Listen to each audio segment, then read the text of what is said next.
When my son told me I was no longer welcome at his house, not just for Christmas, but in general, I didn't argue. I didn't shout or cry. I stood still in the middle of his polished kitchen, nodded once, and walked out into the cold December evening like a man stepping off a sinking ship.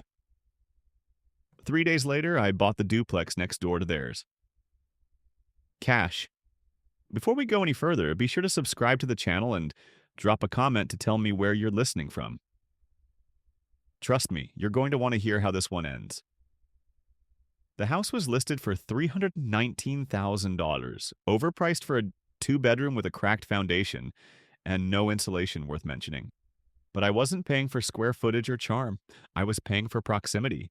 I was paying for a front row seat to the unraveling. They lived on a quiet, curved street in a part of town where people knew the names of their neighbors' dogs. Small American flags by the mailboxes. String lights hung year-round from porch eaves. Driveways too narrow for their ambitions. The kind of neighborhood where reputations mattered. And appearances. Michael had always been obsessed with both. He and his wife Lila had bought their place 5 years ago after her promotion at the hospital. It had a white brick facade, navy shutters, a red door that screamed Pinterest suburban. I'd given them $25,000 for the down payment. A gift, he'd called it, the kind that came with no receipt and no thanks. I also paid for the landscaping when Lila decided the front hedges looked too frumpy. Now they had boxwoods and hydrangeas. A perfect stage. I moved in next door on December 21st. No one waved. Lila stood on her front porch with crossed arms and a look that said, "How dare you show up where we live?" As if I hadn't helped build every corner of their life. As if my existence embarrassed her. Michael didn't come out. He watched through the blinds. I'd hired movers. 2 kids from East Side with tattoos and strong backs, and I tipped them well. Told them to take their time, be loud, let the neighbors know who was settling in. They carried in box after box while I supervised from a lawn chair with a thermos of black coffee and a notepad. No one said a word, but I saw curtains shift. I saw Lila's mother's Audi pass by twice. The next morning, a city inspector stopped by. Noise complaint. Allegedly, someone had heard unauthorized construction. I showed him around the property, offered him coffee. There was nothing to cite, just a freshly retired man moving into a house he paid for in full. When the inspector left, I stood on the sidewalk and waved at Lila's kitchen window. She didn't wave back. They thought they could erase me from their life. They thought distance would dissolve memory. But I grew up poor, invisible. I knew how to survive in the margins, how to wait, how to stay quiet until the moment came. And it always came. Inside, I unpacked slowly. No rush. I made notes. Studied their schedule. Watched who came and went. Watched when they left their lights on, when their daughter's school bus pulled up, when the trash cans came out. I wasn't spying. I was observing. Because Michael hadn't just kicked me out of his house. He'd kicked me out of the family story. Rewrote it so I was the inconvenient footnote, the bitter old man with the wrong opinions. He told Lila's friends I had a temper. He told Lila's parents I was unreliable. He told our own family that I chose to stay distant. I didn't choose anything. I was pushed. Now I was back. Not as a father desperate for affection, but as a neighbor. A very close neighbor, with time, resources, and nothing left to lose. And in this next chapter, I'd be writing the story myself. The second day I lived next to them, I got up at 6:30, made a pot of strong coffee, and shoveled my entire driveway. Then I shoveled theirs. All the way to the front stoop, neat lines, clean edges.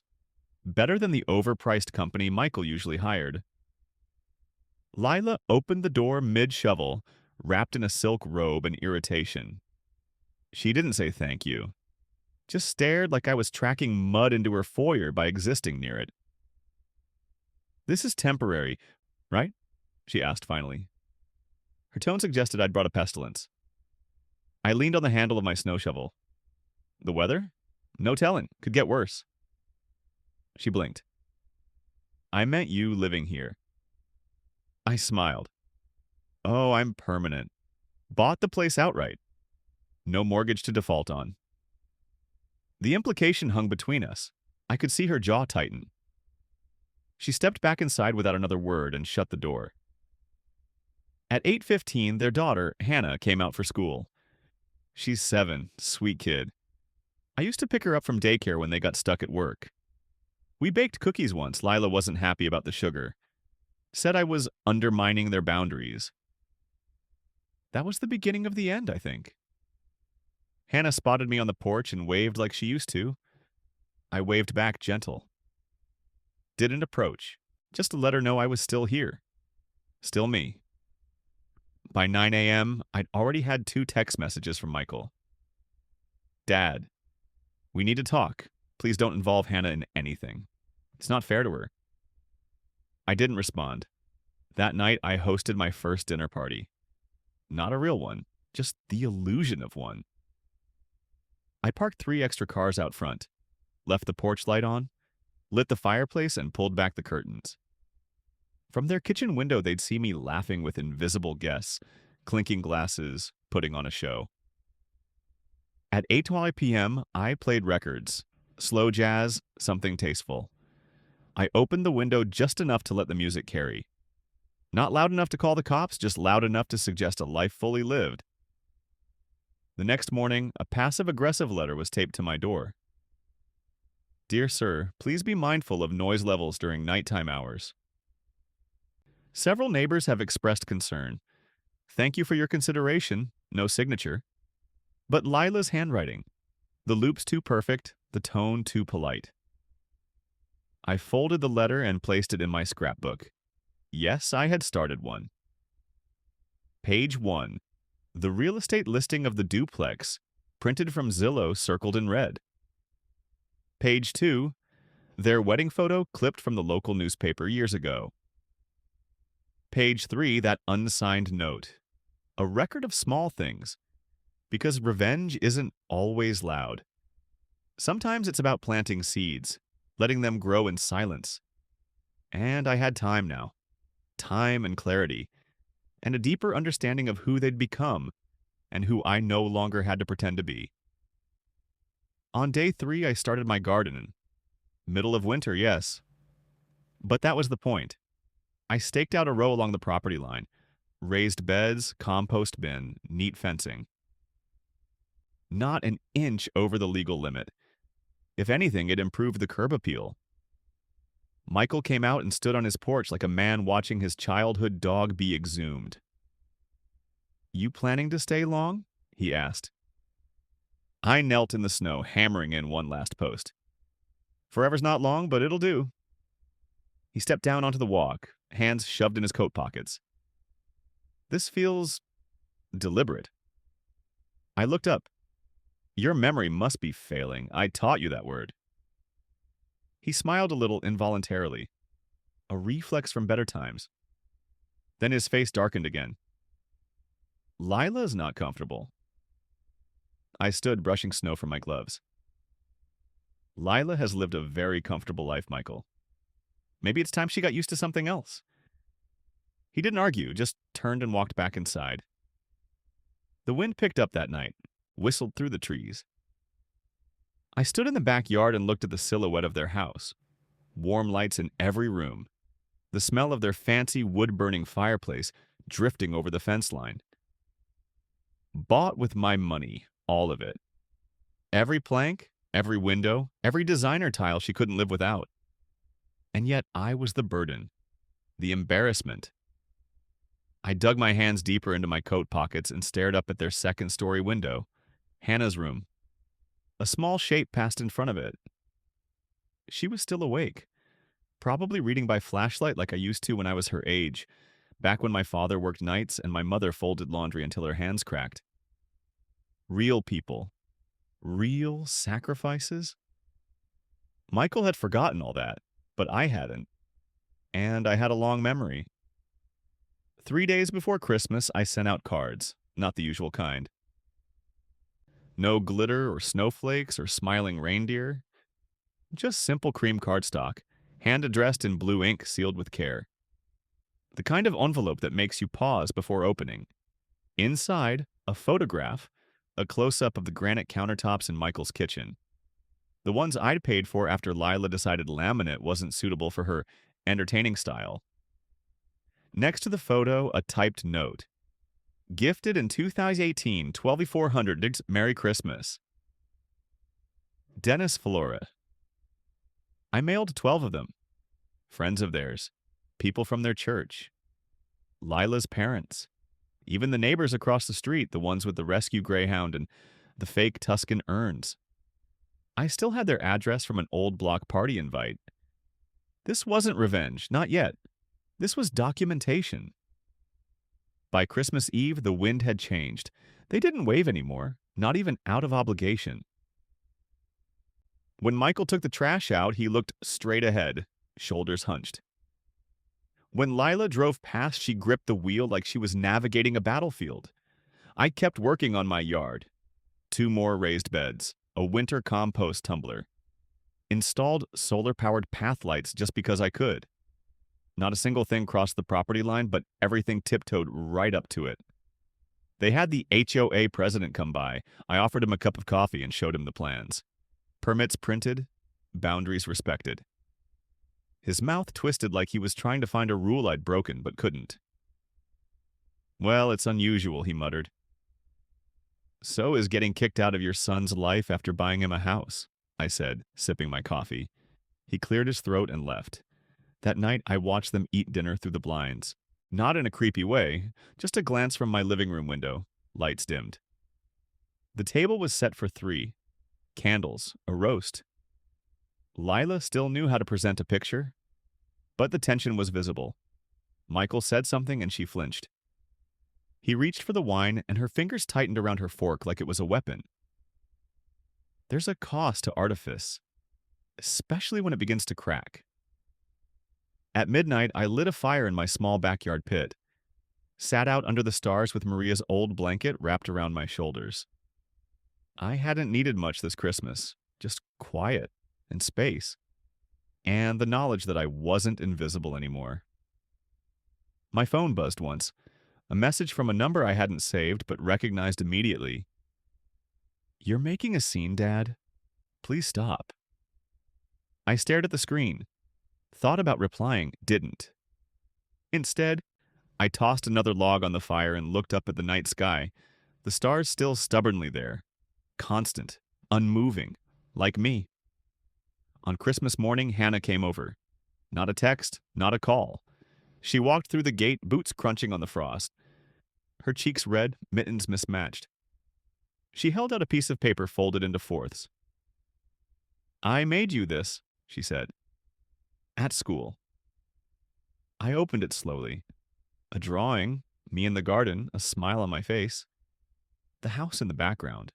Her in the corner waving. Underneath in crooked block letters, you are my favorite neighbor. It took me a moment to answer. I blinked too many times. Thank you, I said softly. It's beautiful. She doesn't like me talking to you, Hannah whispered, glancing toward her house. But I don't care. I knelt so we were eye to eye. You're always welcome here, sweetheart. She nodded, solemn.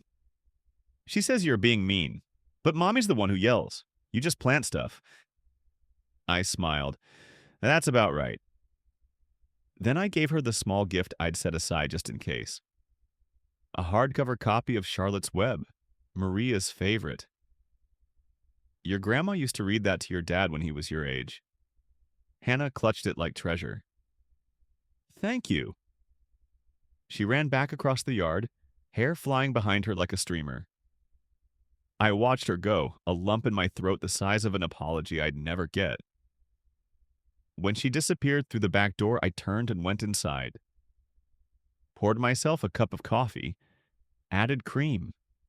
This would be the first Christmas in 5 years where I didn't eat microwaved leftovers. I'd roasted a chicken, made Maria's stuffing, opened the last jar of her homemade cranberry preserves. I sat down alone at my table, but it didn't feel lonely. Not this time. because a girl with mismatched mittens had just told me I mattered. And that was more than I'd gotten from my own son in years. Justice, I was learning, didn't always arrive like thunder. Sometimes it came soft and small and quiet. But it came. On the morning of December 26th, a moving truck pulled up across the street. Big, boxy, loud? Not for me this time. It was the Jenkins family, Michael's in-laws, loading out early. Lila's parents had come to town for Christmas, but something had cut the trip short. Maybe it was the cold. Maybe it was the tension that now seemed baked into the siding of their house. I sipped my coffee from the front steps, wrapped in my wool coat, watching two men carry out suitcases and a wooden crate that looked suspiciously like an antique Lila once claimed could never be jostled. One of the movers fumbled it. Lila's mother flinched so hard her sunglasses slipped. I smiled and tipped my mug in their direction. She didn't wave back. Michael wasn't outside, not helping, not supervising. That surprised me. He always took pride in performance, showing up, being seen, lifting things to look useful even when he wasn't. But this morning, nowhere to be found. At exactly 10:02 a.m., Lila came out in her pressed white coat and said something sharp to one of the movers. He nodded like he was being scolded by a teacher. Then she turned and glanced over at me. Just for a second. That brief flicker of eye contact said everything. Not hello, not neighborly, not I'm sorry. Just you're winning, and I hate that you know it. She climbed into the back seat of her parents' car. They drove off in silence, not even bothering to look back. Later that afternoon, I got a knock on my door. Michael. He looked worse than the last time. Same coat, but now wrinkled, eyes bloodshot. He smelled like someone who hadn't slept and barely showered, nervous sweat and regret. Hey, he said. His voice was dry. Hey. He stood there, hands shoved deep in his pockets. Not like he didn't want to be here, more like he wasn't sure if he'd be allowed. Can I come in? I let him. He didn't take off his shoes. Just stood awkwardly in the middle of my living room like a tenant facing eviction. I guess you saw my in-laws left. I did. A pause. He looked around at my place. New furniture, fresh paint. Maria's photo still on the mantel. It had changed since the last time he visited. It had grown into something peaceful. You really did all this yourself? He asked, pointing at the bookshelves, the framed photos, the soft rug I'd finally splurged on. I did, I said. Turns out you can afford things when you stop paying someone else's bills. He winced. Fair. We sat. He on the edge of the couch again, like last time. Me in my chair where Maria used to knit. Lila's not speaking to me, he said quietly. I didn't respond. She thinks I let you taint the holiday? She means you let the truth get out. He nodded slowly. Yeah. The silence that followed wasn't awkward. It was necessary. I miss Hannah, I said. Not just her smile, I miss being part of her life, reading to her, hearing about school, her drawings, her laugh, all of it. I know, he said, softer now. She misses you too. She asked about you yesterday, asked why you couldn't come over for dinner. And what did you say? I told her sometimes grown-ups make mistakes, and sometimes those mistakes take time to fix. That was the first honest sentence I'd heard from him in years. He leaned forward, elbows on his knees. I want to fix this, Dad. I don't know how, but I do. I watched him for a long moment. He wasn't lying. He wasn't manipulating. He looked like a man unraveling, but not in the reckless way. In the way you do when the armor finally cracks and you're standing in the wreckage, ready to rebuild with your bare hands. You hurt me, I said quietly. And it wasn't just about Christmas. You made me feel small, like I didn't belong in the family I helped create. I know, he whispered. I gave everything I had so you could have that house. that life. I handed it to you and you shut the door in my face. Tears welled in his eyes. I'm sorry. You should be. He nodded. Then I stood and walked to the hallway closet, pulled out a framed drawing. It was Hannah's, the one she gave me on Christmas morning. You want to start fixing this? I said, holding it out. Start by remembering who you're doing it for. He took the drawing, held it like something sacred. I'll talk to her, he said. I'll make sure she knows you're a part of her life, no matter what Lila says. Good. We stood there a while longer, not speaking. Eventually he left. Didn't slam the door. Didn't try to make promises he couldn't keep. Just walked out a little straighter than he came in. And for the first time since I'd moved into this house, I felt like I'd made a dent in something worth healing. New Year's Eve arrived quiet and gray, just the way I like it. No fireworks, no fanfare, just me, a bottle of good scotch, and a roast in the oven. I hadn't heard a word from Lila since her parents left. Michael came by once to drop off a book Hannah had picked out for me from the school library. The Giving Tree. Fitting, if not a little on the nose. He said she'd started calling my place Grandpa's house when they passed it in the car. Not the duplex anymore. That small change in language felt like a crack in the foundation of Lila's control. I didn't ask if she knew. Some things are sweeter when they unfold naturally. Around 7:30 p.m., I stepped outside with a glass and watched the neighborhood fill with little signs of celebration. Kids in glitter hats, cheap pop music leaking from living rooms, couples in coats walking hand in hand to someone else's party. Then I heard it. The screen door next door slammed, followed by hurried footsteps. I turned. Hannah stood there, out of breath, clutching a wrapped bundle of tinfoil. Mom doesn't know, she said quickly. But Dad helped. She handed it to me, warm, slightly greasy. New Year tamales, she grinned. We made them in secret. I stared down at them. Corn husks imperfect, the way they always should be. Michael's hands in the folding, her little fingers in the rolling. You made these for me? I asked. She nodded. I knelt, kissed her forehead. Best gift I've had all year. She beamed. They're not as good as Grandma's, but I remembered you said she used cinnamon in the masa, so I tried. I looked at her, really looked. Her eyes were Maria's. That same spark, that same defiance, soft around the edges. You remembered right, I said. She hugged me tight, then ran back across the yard. No coat, just determination. She didn't want to be caught, not yet. Michael was waiting at their door. He didn't wave, but he gave me the smallest nod, the kind men use when there are no words left that can do the job. I went inside and opened one tamal, took a bite. She was right. It wasn't Maria's, but it had soul. I poured another scotch and sat by the window. Midnight came without countdown. No shouting, just a few leftover sparklers, some honking cars down on Elm Street, the distant pop of kids setting off illegal firecrackers by the elementary school. I didn't need more than that. I'd entered the year as a ghost. I was starting this one as something more solid. The next morning, January 1st, a brown envelope was waiting in my mailbox. No return address, just Dennis scrawled in slanted cursive. I knew the handwriting before I opened it. Lila, inside, a single page, handwritten.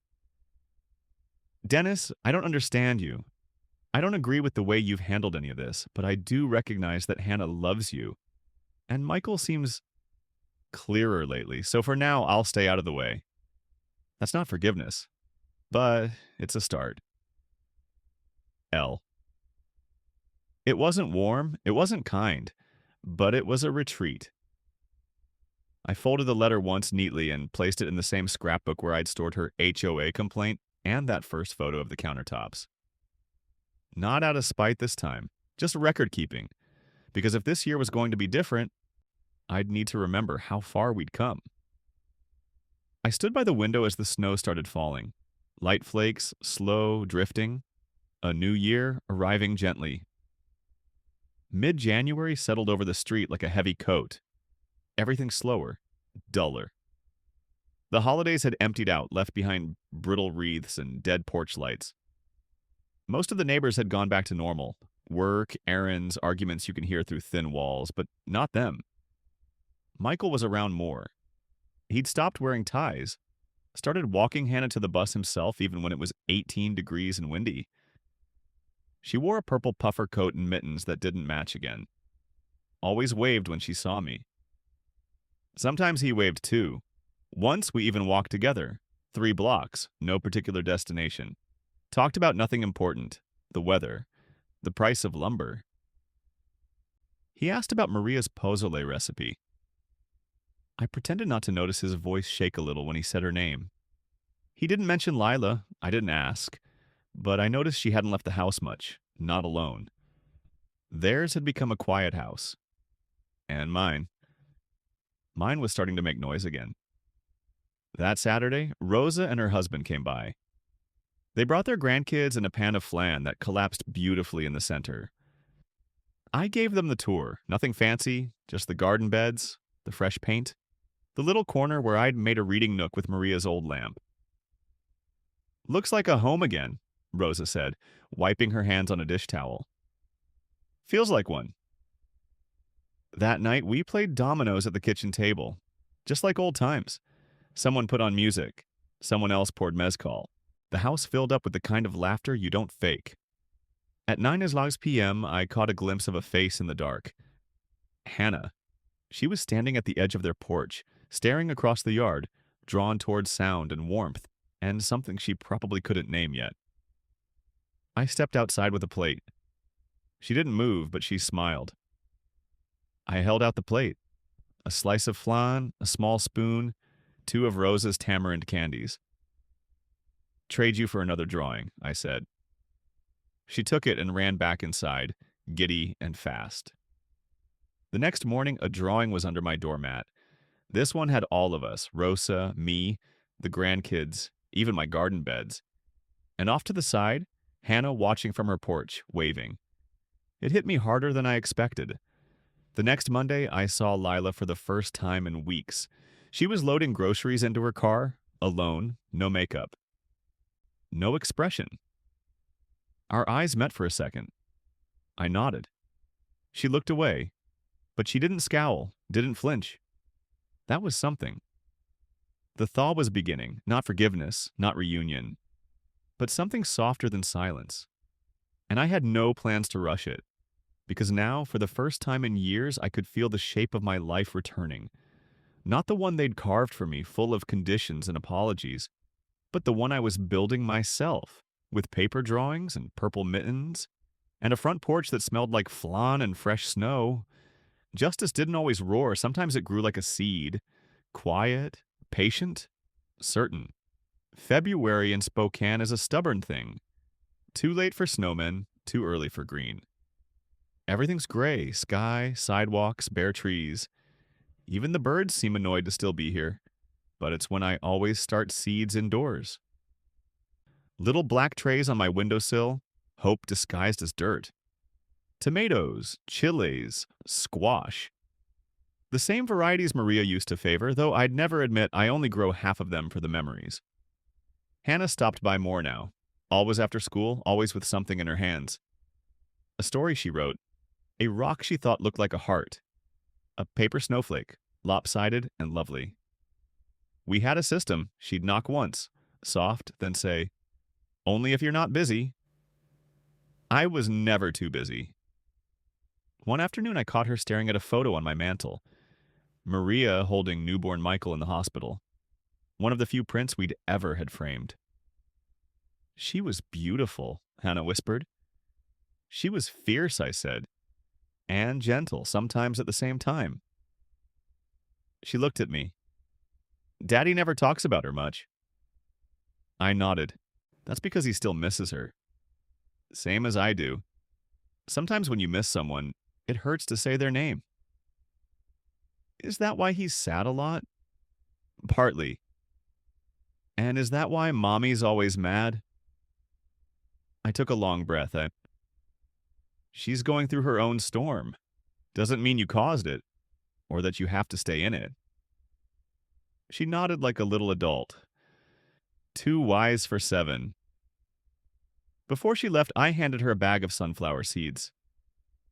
Plant these along the back fence when the ground softens. They like light. And space. She smiled like I'd just given her treasure. The next day, Michael came by again, this time with gloves and a shovel. You need help with those new beds? I didn't, but I said yes anyway. We worked in silence for a bit, the kind that feels like conversation without words. I saw the seeds, he said finally. Hannah's a good listener. She said you told her about Mom, about grief. I wiped my forehead. She asked, I answered. I should have been the one to tell her. Then tell her now, I said. There's still time. He nodded.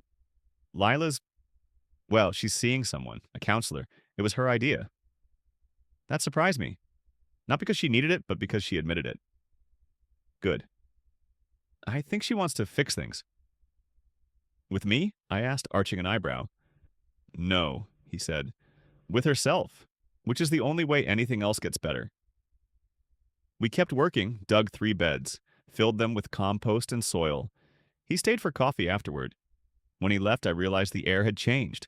Still cold, still bitter, but lighter somehow. Later that night, I found another note under my doormat. I like the flan. Thank Rosa for me. L. I didn't write back.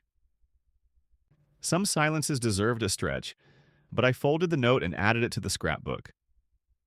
Not out of pettiness, just to remember this version of her, the one learning to whisper thanks. That weekend, the first seed sprouted on my windowsill. A tomato, stubborn, reaching, a tiny green fist, punching up through the soil.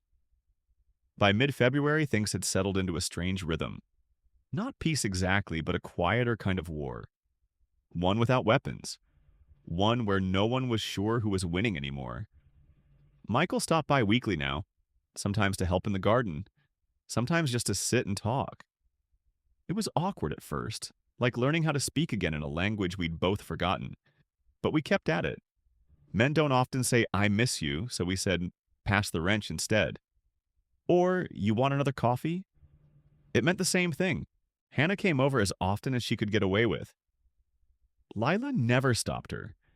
That, in itself, felt like an olive branch. A wilted one, maybe, but it still counted. On the last Sunday of the month, Hannah brought me a school flyer. Special Friends Day, March 10th. Come have lunch with your favorite adult. She handed it to me with big eyes and smaller words. Would you come? I smiled. You sure you don't want me to just send cookies?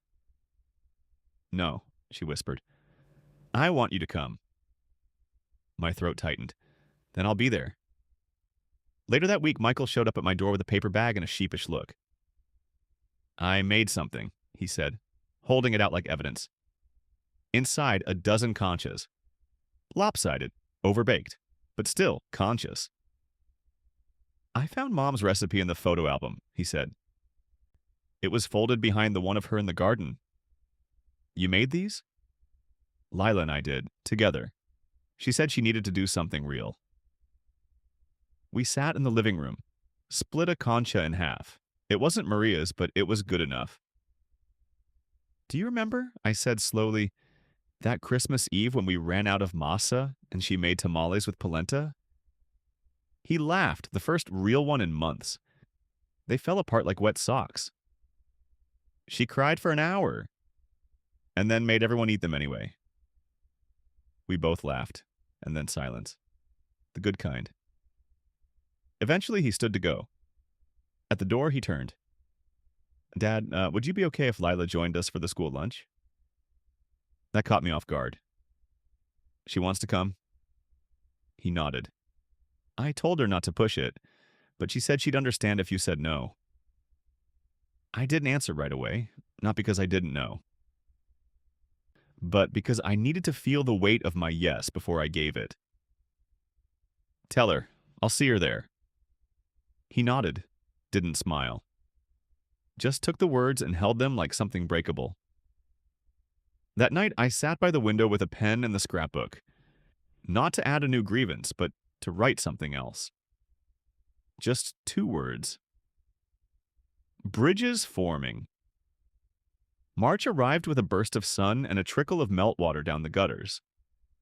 Everything still gray, but softer, like the world was remembering color. I pulled the tarp off the raised beds and stood in the middle of my yard, watching my shadow stretch beside the rows. It looked smaller now, like something manageable. The next morning, I saw Lila outside. She was raking leaves. Not manicured, not perfect. Just slow, steady motion. She glanced up. I didn't smile, but I nodded, and this time, she nodded back. March 10th arrived, dressed in sunshine and nerves. I stood in front of the mirror that morning longer than usual. Buttoned and unbuttoned my best shirt twice. Ran a comb through my hair, then again, like it might fix the years. It couldn't, of course. But there's a dignity in trying. The school was only 10 minutes away, but I left early. Sat in the parking lot for 15, staring at the front doors like they might vanish if I blinked too hard. Eventually I saw her. Hannah bouncing on her toes, backpack swinging. She spotted me through the windshield and ran. I met her halfway. "You came," she said, grabbing my hand like I might disappear if she let go. Wouldn't miss it. Inside, the gym had been transformed.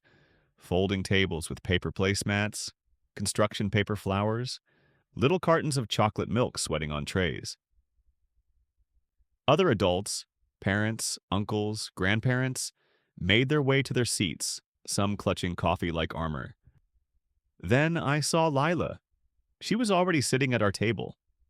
Neatly dressed, no makeup, just a plain blouse and a tight smile. She stood when she saw me, extended a hand. "Thank you," she said softly, "for coming." I shook it. "Thank you for inviting me." We sat. Hannah beamed. She had made place cards, drawn in marker and glitter, one for each of us. Mine said, "Grandpa Dennis" in big purple letters. Underneath, in tiny print, "Best tomato grower in the world." Lila smiled when she saw it. Really smiled. We talked. About school. About Hannah's upcoming play. About the sunflower sprouts already breaking through the ground out back. It wasn't easy. It wasn't smooth. But it was civil. Human. At one point, Lila turned to me while Hannah was in line for seconds. "I've said some awful things," she admitted, "to you. About you." "I know." "I was angry. I thought Michael was slipping away and I blamed you." "You thought I was competition." She nodded, eyes lowered. "You were never the enemy. I just needed someone to punish." I stirred my coffee. "And now?" She looked up.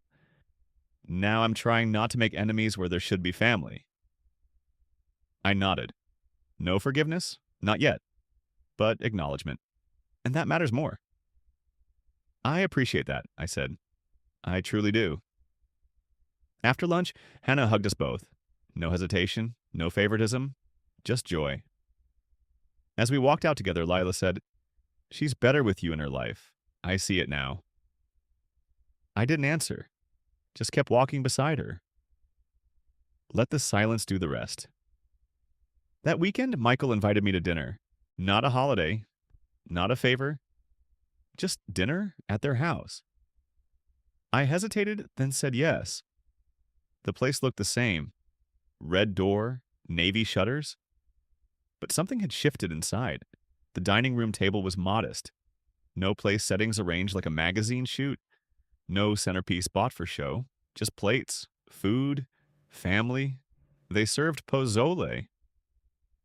Michael had tried to follow Maria's recipe again. It was too salty, but no one said a word. After we ate, Hannah pulled out a stack of drawings. The last one caught me. It was their house. And mine. Side by side. A big rainbow arched over both. Beneath it, stick figures, her, Michael, Lila, and me, all holding hands. Lila saw it too. She blinked hard. That's a beautiful picture, I said. It's how it should be, Hannah said. And for the first time in years, I didn't feel like a guest. I felt like I was home. It snowed again the week after dinner. Not much, just a light coat that dusted the rooftops and made the fences look like they had been traced in chalk. March trying to remember it was still winter. Michael came by with a snow shovel. I already had mine in hand. We cleared our sidewalks without saying much. Worked in tandem like we had when he was a teenager. Back before life got complicated, before other people whispered into his ear, before I became a burden to be managed. When we finished, he leaned on the handle of his shovel. Do you remember when you taught me to build that little igloo in the backyard? I laughed. You cried when it melted. You told me everything melts. That's the point. It's meant to be temporary. I nodded. Some things melt so you learn how to build them again. Better this time. He looked over at their house.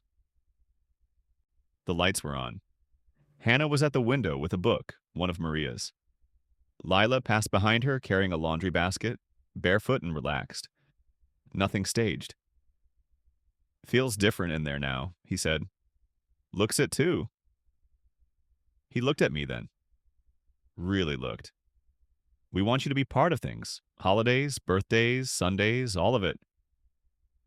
My instinct was to deflect, to say something clever or modest, but I didn't. I let the offer hang, let myself feel it. I'd like that, I said. The next Sunday, I showed up for dinner again. This time with dessert, tres leches from Rose's recipe. Hannah insisted we cut it before dinner. No one stopped her. They made carnitas. Lila had looked up a recipe online, then called Rosa to double-check it. She didn't try to take credit, just served it warm, hands trembling slightly as she set the platter down. I hope it's okay, she said. I'm still learning. I took a bite, chewed, swallowed. It's more than okay, I said. And it was. We talked after dinner. Not small talk, real talk.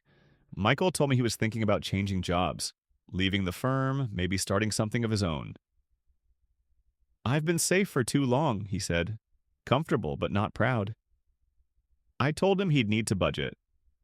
No more granite counters you can't afford, he laughed. We're downsizing, looking at places in South Hill. Closer to Rosa, smaller yard. I nodded. Smaller yards need more attention. Lila sat across from me, quiet, then finally said, Thank you.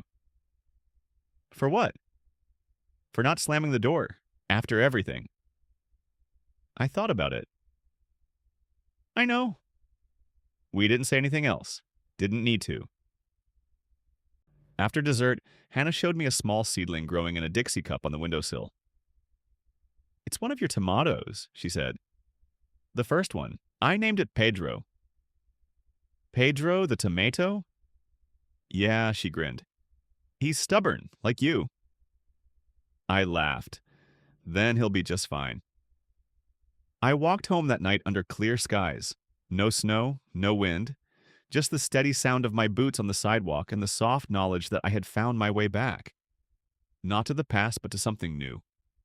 Earned. The kind of peace that doesn't come cheap.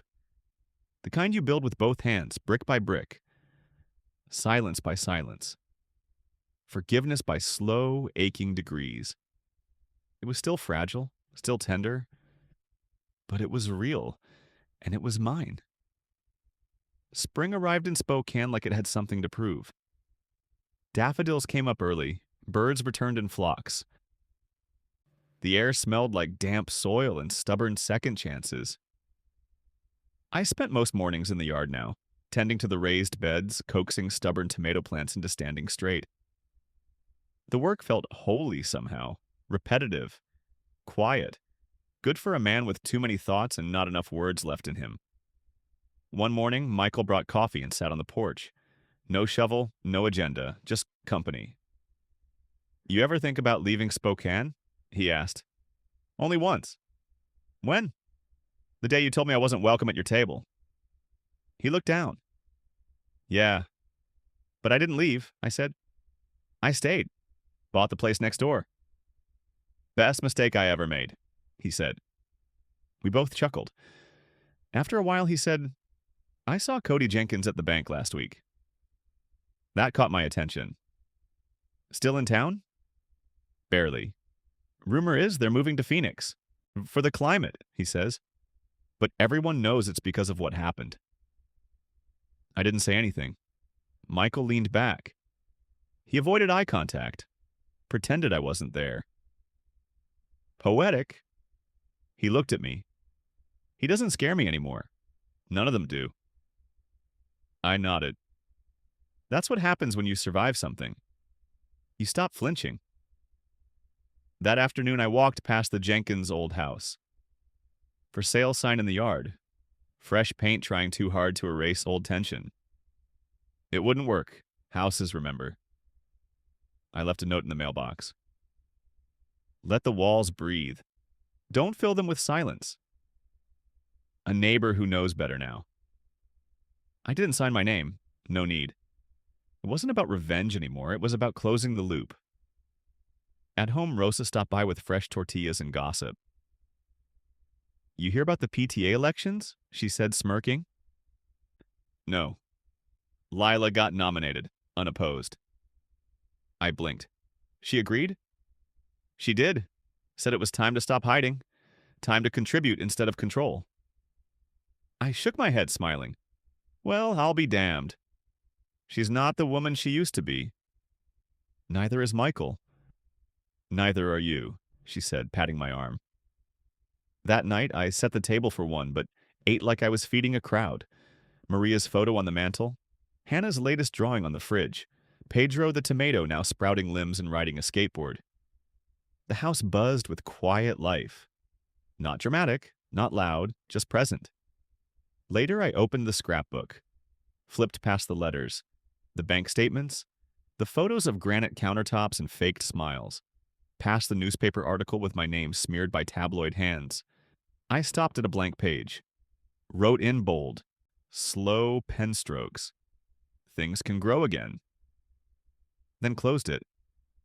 Some stories aren't about endings, they're about what survives them. By April, the neighborhood had started to wake up. Lawnmowers grumbled to life. Kids biked past after school with grass-stained knees. Someone even put a trampoline in their yard down the street, and it became a magnet for half the block. Even Lila started planting flowers. I watched her from the porch one Saturday morning, kneeling by the front steps in a faded hoodie and garden gloves too big for her hands.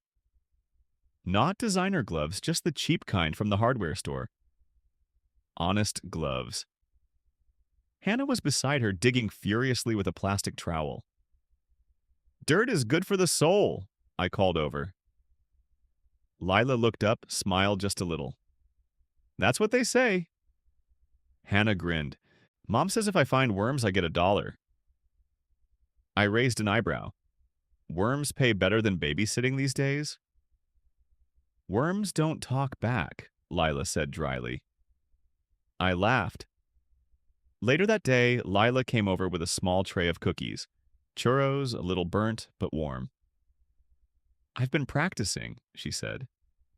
They smell better than they look, I said. She rolled her eyes. Just take the compliment. We sat on the porch, 2 folding chairs, no pretense. I poured us both tea. After a few minutes, she said, I know I'm never going to be Maria. I turned slowly. She wasn't looking for pity, just honesty. You're not meant to be, I said. But Hannah only gets one mother. And I think you're becoming a better one. She nodded. Let that sit between us. Then, I was scared of you, you know? Not because you were mean. Because you made me feel unworthy. That was never my goal. I know that now. But when people feel small, they lash out. I did that for a long time. I looked at her. Are you asking for forgiveness? I'm asking for patience. I reached for another cookie. Well, you've got to start. She smiled. The next weekend, I was invited to dinner again. This time, it was a full table. Rosa, her husband, Michael, Lila, Hannah, even one of Hannah's classmates and her mom, who'd brought a fruit salad and awkward questions. So, Dennis, you live right next door. That's right. And you're? I'm the reason their kitchen has a wine fridge they never use. Lila choked on her drink. Michael nearly dropped the serving spoon. Rosa just laughed. The other mom looked confused. Oh, well, that's generous. It used to be foolish, I said. Now it's just history. That answer seemed to satisfy her. Hannah tugged on my sleeve later, whispered, I told her you're my second favorite grown-up. Second? Grandma Rosa still makes flan. Fair enough. After dinner, I helped Michael do the dishes. He handed me a towel and we worked in rhythm like old times, before granite and betrayals and newspaper lies. This house feels different now, he said. That's because it finally has the right people in it. He paused, then said, You should come with us next month. We're doing a weekend at Priest Lake. I haven't been out there in years.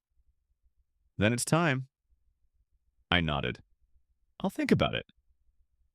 But we both knew I'd say yes. Back at home, I sat on the porch and watched their lights go off one by one. First the dining room, then Hannah's, then the porch light. Silence, but the good kind. A silence that says this is working. April ended with rain. Not a drizzle, not a storm, just long, steady rain that made the sidewalks shine and the tulips bow like they had been humbled. I stood at the kitchen window most of the morning, watching water beat against the glass. The house was quiet, peaceful. Then the phone rang. It was Michael. Hey, Dad, you busy? Just supervising raindrops. Think you could come with me to the bank? There's something I want to show you. I hesitated. Trouble? No, closure. I grabbed my coat. We met in the lobby of the same bank where I'd once taken out a second mortgage for their down payment. Same linoleum floors. Same polite smiles from the tellers, but this time Michael led the way.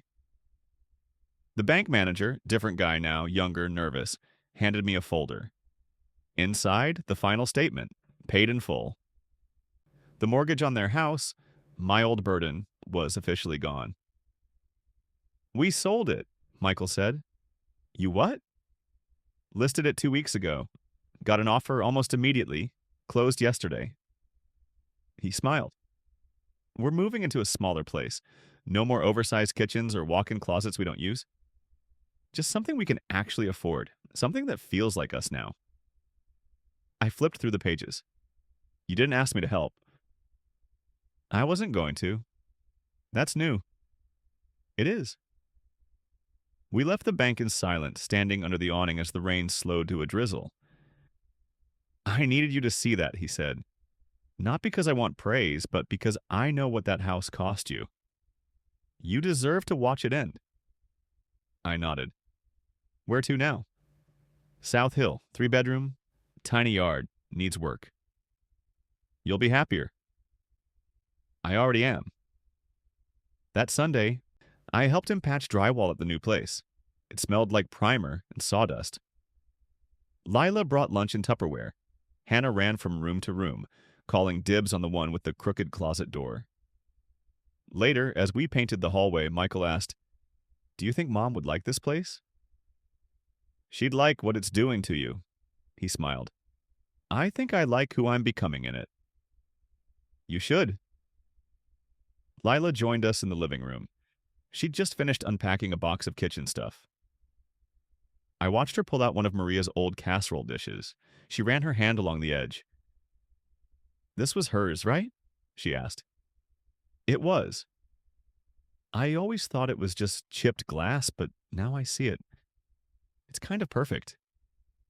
She placed it carefully in the cabinet. By late afternoon, the house looked almost lived in. Bare, but not empty. Like a promise just beginning to form. As I left, Michael walked me to the porch. Yeah, coming to Priest Lake next weekend?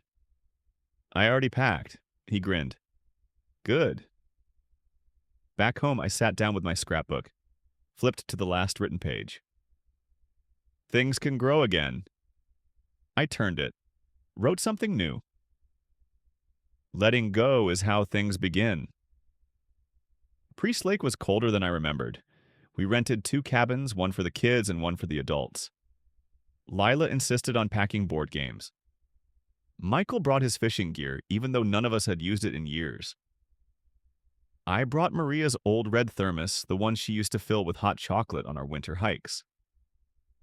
When we pulled into the gravel lot by the water, Hannah jumped out first. She ran straight to the shore, arms spread like she meant to hug the lake itself. Her laugh echoed against the pine trees. Lila stood beside me, arms folded. Not defensive, just taking it in. She needed this, she said. So did you. We spent the afternoon unpacking, making sandwiches, lighting the wood stove. Simple things. The kind of day that doesn't make it into photo albums, but lingers longer than the ones that do. That night, we sat around a fire pit. Michael poked at the logs like it owed him an apology. I used to think money could fix everything, he said. That's how we raised you, I admitted. To think security was safety, that sacrifice was quiet, that debt was love. I know better now. You earned that knowledge the hard way. We passed around the thermos. Lila leaned against the armrest of her chair, legs tucked up, staring into the flames. I think I hated you more for what you reminded me of, she said. Which was that I didn't build any of it, that our life was borrowed from you. I didn't reply right away. The fire snapped softly like it knew to hold space. It's not a crime to accept help, I said, but it is to forget where it came from. She looked over. I haven't forgotten. That was the closest to an apology I ever got from her. And it was enough. Hannah roasted marshmallows with Rosa's grandkids, sticky fingers, cheeks flushed. At one point, she climbed into my lap, head on my shoulder. You smell like wood smoke and peppermints, she whispered. High praise, I said. Do you think Pedro misses me? Pedro the tomato? Yeah. He's probably holding a tiny sign that says, "Come home soon." She giggled. I bet he's taller now. Good things usually are when we come back. Later, long after the kids had gone to bed and Lila disappeared into the cabin, Michael and I stayed by the fire. I thought I lost you, he said. You did. He nodded. But you let me come back. Not because I had to, I said. Because you made it worth it. He stared into the flames. I won't forget that. You'd better not, I said. I'm not paying for another house. We both laughed. The next morning I stood alone by the lake. Wind cold, water still. My reflection stared back. Older, yes. Weathered, but whole. In my coat pocket, I ran my thumb over a folded page of Hannah's latest drawing. A cabin, a fire, 6 smiling stick figures, and beside them a tomato with a party hat. Hope sketched in crayon. It wasn't just about reclaiming what I'd lost. It was about realizing what I'd built, even when I thought I was invisible. We came home from a Priest Lake with mud on our boots and something gentler in the air between us. Even the silence in the car felt different on the drive back, easy, not loaded. Lila dozed against the window. Hannah hummed to herself. Michael drove with one hand on the wheel, the other tapping out rhythms on his knee like he used to when he was a boy. When we reached South Hill, Michael turned into a driveway I didn't recognize. Need help unloading? I asked. No, he said, putting the car in park. I just want to show you something.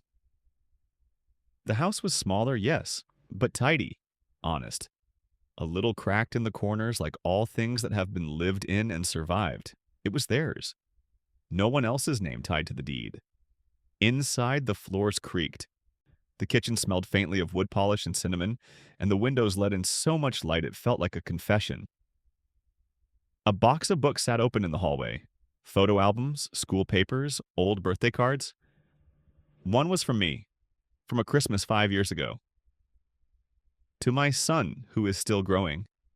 He handed it to me. I found this again last week, he said, and I realized I never read it right.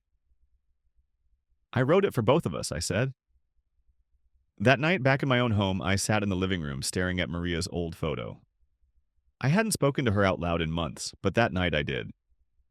They're finally okay, I said. You'd be proud of the mess they made and cleaned up. The next morning, I planted the first tomato starts in the garden. The soil was rich, soft, and ready. I worked slowly, knees aching, fingers stiff, but steady. Hannah came by mid-morning with a tiny sprout in a mason jar. Pedro Jr., she said. The original got too big for the windowsill. We had to replant him in the backyard. I knelt beside her, scooped a small hole in the soft earth. Let's give him a good home. She placed him in the dirt carefully, like she was tucking in a child. I covered the roots, patted the soil. He's got a strong start, I said. So did you, she said, grinning. I blinked back the burn in my eyes. You're trouble, you know that? I get it from my dad, she said, matter of fact. We both laughed. That afternoon, Rosa came by with tortillas and a fresh gossip update. Her niece was getting married, her cousin had broken her foot chasing a stray dog, and the Jenkins house had finally sold to a retired couple from Boise who probably didn't know what a mess they were inheriting. I should bake them a pie, I said. She chuckled. Or a warning sign. Later, as the sun started to dip low behind the houses, I sat out on the porch, coffee in hand, and watched their house glow from the inside. Not flashy, not curated, just lived in. And for the first time in years, I didn't feel like I was circling the family from outside the glass. I was part of the foundation again, not holding them up this time, just holding my place, right where I belonged. May brought warmth that didn't ask permission, the kind that melts away the excuses we tell ourselves through winter. My garden exploded in green. Tomato vines stretched toward the trellis like they had something to prove. Even the rosemary bush I thought was dead came back, stubborn and fragrant. One afternoon, while I was thinning out the carrots, Lila came by with a pie, lemon meringue, still warm. I didn't know if you liked this kind, she said, holding it like an offering. I do now. We sat at the patio table. No rush, no reason beyond being neighbors. She'd taken to wearing less makeup, fewer layers like she was shedding old skin. Do you miss it? She asked suddenly. The big house? Not even a little. Not even the space? I've got everything I need, I said, glancing at the garden. And not an inch more. She nodded, thoughtful. I used to think big meant successful, she said. Then I spent 5 years trying to decorate a void. I didn't say anything, just passed her the sugar for her tea. You're quiet, she said.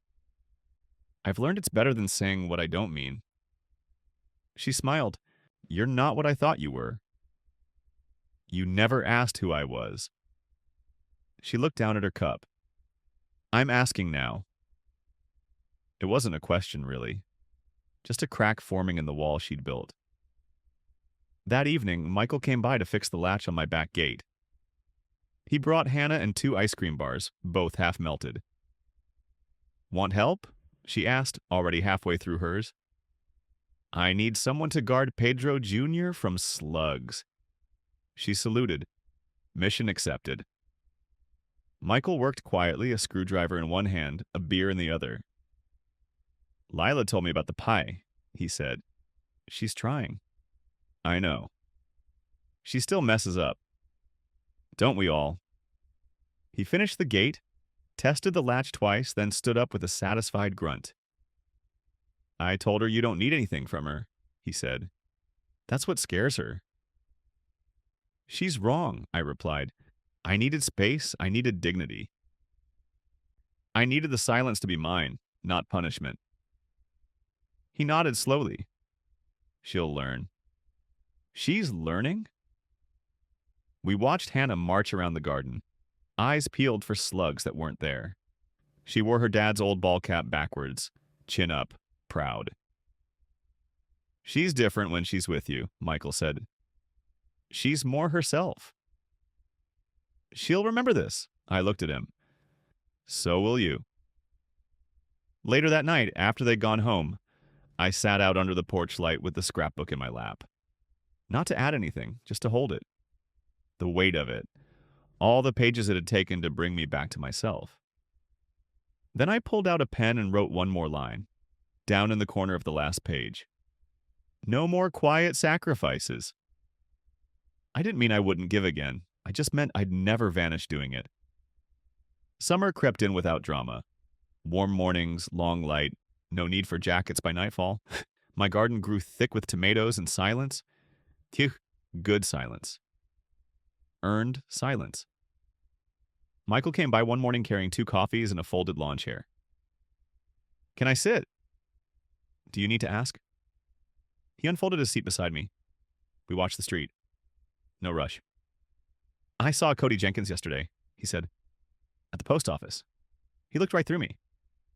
Good, I said. Michael sipped. You know, I used to want his approval. Lila's parents, too. And now? I just want to be better. He paused. I think I am. You're getting there.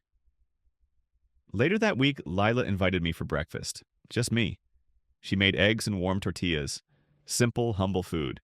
The kind Maria used to make on Sundays. I owe you an apology, she said, but I won't ask for forgiveness I haven't earned. I nodded. Then don't. Just keep showing up. I plan to. Hannah joined us halfway through, still in pajamas, hair wild. She sat next to me and asked if we could plant more sunflowers soon. Always, I said. As many as you want. That evening, I sat with the scrapbook open on my lap. No pen this time, no new note, just space. Clean space. The kind that waits for something new to begin. By July, the rhythm was steady. Sunday dinners became habit. No calendar needed. At 6 o'clock, I walked over carrying dessert. By 7, we were passing plates and stories like nothing had ever cracked. Hannah asked questions now, real ones. What was Daddy like when he was my age? Loud, I said. Always covered in grass stains. Lila laughed. Michael winced. Still loud, she said. After dinner, they brought out board games. Rosa joined us once, said she hadn't seen this much warmth in one room since Maria's birthday in '09. Even the neighbors noticed. You all finally figured it out, Rosa whispered as we watched Hannah chase fireflies in the yard. No, I said. We just stopped pretending we didn't need each other. The next Sunday, Michael handed me a manila envelope before dinner. Inside were copies of old checks, mortgage payments I'd made, utilities I covered, repair bills. I kept them, he said. I couldn't throw them out. Why give them to me now? Because I want you to know. I see it now. Every cent, every sacrifice. I folded the envelope. Didn't need to open it. Then let's leave it in the past, I said. Later, I watched Lila and Hannah work in their new garden bed. It was small, crooked rows, but everything was growing. Pedro Jr. has a cousin, Hannah shouted, holding up a seedling. We're naming him Tony. I laughed. That's a good tomato name. Lila caught my eye. We're doing better, aren't we? You're becoming different people, I said. The kind I like being around. She nodded. That's what we're trying. By the time I walked home, the street lights were flickering on. Summer air thick with honeysuckle, the kind of night that holds its breath just a little longer before it lets go. I sat on the porch and finally wrote again in the scrapbook. This is what healing sounds like. Forks on plates, voices soft, no one interrupting. August rolled in heavy with sun and the soft sounds of a street that had nothing to prove anymore. The garden was wild now, vines spilling over, sunflowers taller than the fence. tomatoes split with ripeness. Michael came by with 2 beers and no words. We sat in the shade listening to cicadas. "I've been thinking," he said, "about selling the scrapbook." I looked at him, confused. "I mean it, turning it into a book. Your notes, our story." I laughed. "You want to publish our family mess?" "No," he said. "I want people to know that it's possible. To go through all that and still have a backyard like this." I shook my head, smiling. "Write it if you want. Just don't make me the villain." "You were the hero," he said. "I was the guy who stopped writing checks." "Same thing," he said. That Sunday, Lila made enchiladas. Michael set the table. Hannah read aloud from a book about trees. I watched her mouth move, saw how sure she was of herself now, of her place. That steadiness was hard won. After dinner, she handed me a folded paper heart. "Just because," she said. Inside, a drawing of 3 houses side by side with a big sun above them and "My Family" written in bold crayon. No lines between the homes, no fences, just space. That night, I didn't write anything down. I just sat in the living room, Maria's photo in view, letting the quiet settle. She would have loved this version of our life. The slower one. The earned one. She would have planted lavender. She would have taught Hannah how to make tortillas properly. I imagined her laughing from the kitchen, correcting Lila's grip on the rolling pin. Teaching without shame. Loving without condition. We had come so far from that cold December. The one where I stood outside a house I paid for but wasn't welcome in. Now there were no locks between us, just an open gate. September came with cooler mornings. Dew on the porch rail. The air smelled like cut grass and pencil shavings. School season again. Hannah brought home a writing assignment. Describe your favorite place. She picked my garden.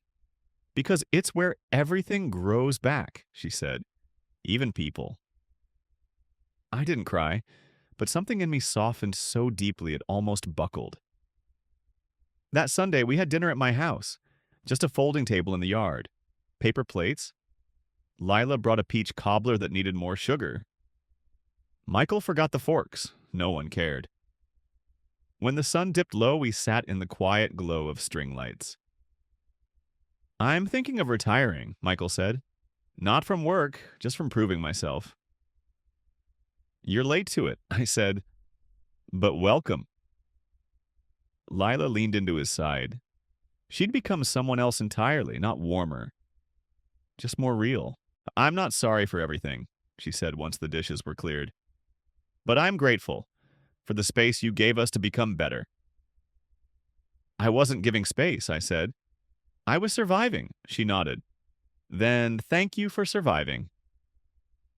We toasted with lemonade. Hannah clinked her glass against mine like it was crystal. Later that week, I closed the scrapbook for good. No final note. Just the weight of it in my lap. The evidence of a life that didn't fold when it was left behind. Maria would have said we got lucky. I think we just got honest. And lucky people rarely build anything worth keeping. This, what we built, it's worth everything. Thank you for listening. If it meant something to you, I'd love to hear why in the comments. No need to subscribe. Just remember to show up for someone the way they deserve. That's all the justice some of us ever need.